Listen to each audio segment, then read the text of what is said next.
everyone, welcome to today's video. Today's video is going to be about how to see eBay block buyers list.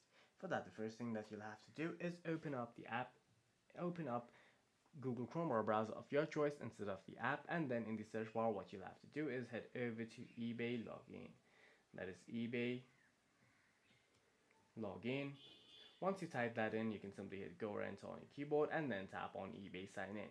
From here, what you can do is continue with Google or continue with Apple or continue with Facebook to log into your account. Once you're logged into your account, what you can do is tap on the three dots at the top right of your screen and then make sure to check the desktop side button. You can then log into your account. You may have to continue.